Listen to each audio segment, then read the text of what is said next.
Hello everyone, it's Kari with another magical project to share with you. Today I'm using these new products from Miss Ink Stamps.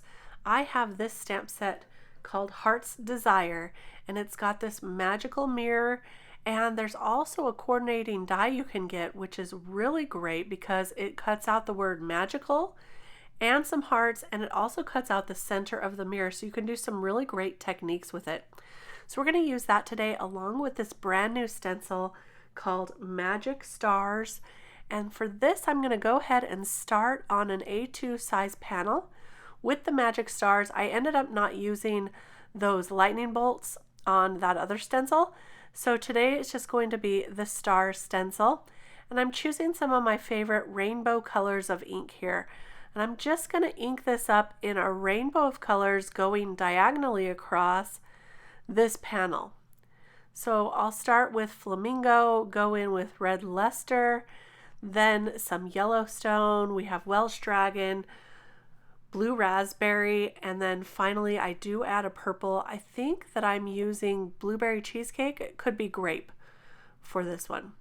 So you can see I'm just inking those on using kind of a diagonal look there.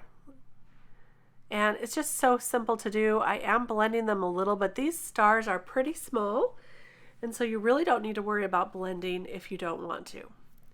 Here's the blue raspberry, and then finally the purple here, and it is the blueberry cheesecake. So very simple, and look how it turns out, a beautiful rainbow of stars. Now I want to use this stencil over again and add some glitter, but I'm going to clean it off first. That's going to make sure we don't get any ink smearing and turning into mud. So I'm going to offset this from the first time that we stenciled with the colors. So I'm offsetting that, and then I'm going to add some glitter paste. I have here some Stickles glitter paste in gold, and I'm just going to swipe it all over those little stars so we get some gold stars in between all of the rainbow colored stars. This is a really fun and easy technique to just offset it, add some additional stars, and there's our glittery stars. I'm going to wipe away some of the excess around the outside, and then I'll go ahead and clean off all of my tools and set this aside to dry. While that's drying, I'm going to go ahead and stamp this Heart's Desire mirror, and this is such a pretty mirror. Now, this can be any color you want it to be. If you are thinking what I'm thinking, you know that the mirror is kind of a gold or a metal look to it. Today I'm going to color it in some wood grain looks, and I'm just going to use some E57 to draw on some wood grain with a little bit of knots in there so it looks like wood. I'm just going to do this all along the border of this mirror. And you can see I'm just adding a lot of squiggly lines. I am adding a few knots, but it's such a small area that it's okay to just do a few lines. I decided to color the top part of the mirror here with a BG color, and this would also be a beautiful color to color that mirror itself, but I have other ideas for that mirror. So before I do that, I'm going to finish the rest of the wood grain, just adding the E57. And once I'm done with that, I'm going to bring in another color, E55, to calm those lines down, just blend them out just a touch. You can see I'm barely going over it. And that'll calm that down, give it a little more wood grain look. And then I'll go over everything with the E53. And just real quick, coloring the rest of that. And that's what's going to give it our wood grain look with lots of shades of wood.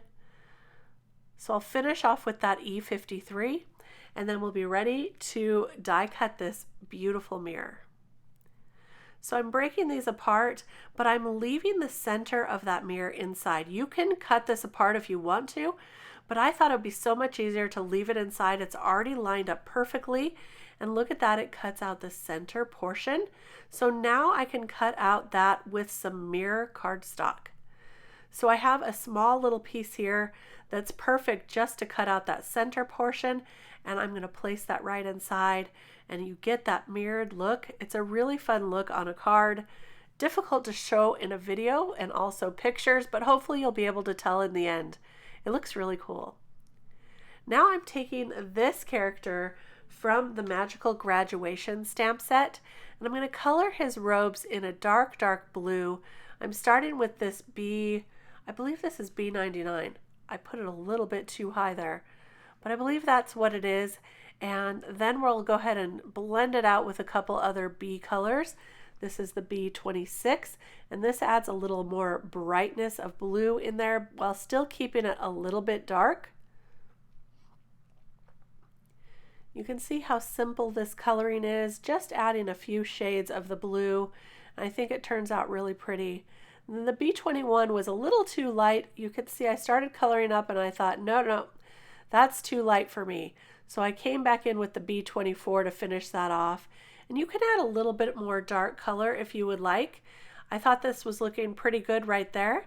So I'm going to finish up coloring his sweater and his pants.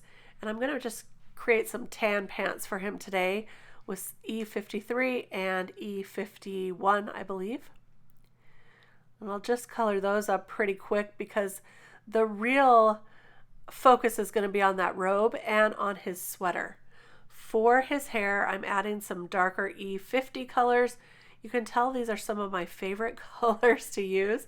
I use them a lot on hair and fur, also on clothing and wood grain, apparently.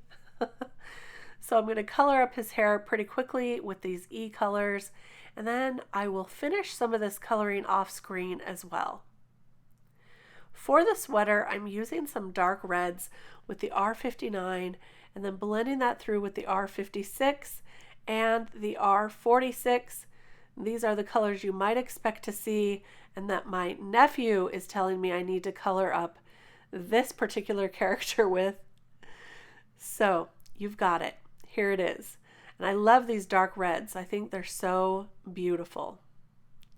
I also colored up some of the stripes on his tie with those dark reds.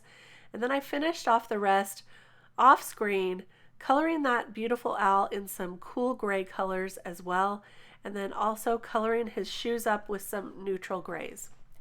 Now there are some coordinating dies you can get for this stamp set. I love having the coordinating dies. So I cut those out using those dies. And now I'm going to mat this up using one of a gel press experiment gone wrong, but it looks beautiful as the frame for this card. So it's perfect to save some of these panels that you're not exactly sure about for this kind of a use. I'm going to add some foam tape to the back of that magical mirror, and that will keep the inside portion of the mirror right in place, and it will also pop that up on our card panel. So I'm going to go ahead and add that, and I'm also going to add our magical character and the owl with some foam tape as well. And that's going to give us some dimension for this card. I love how this is turning out, and I will add a little bit of grounding to beneath the feet and the mirror, and you'll see that in a minute.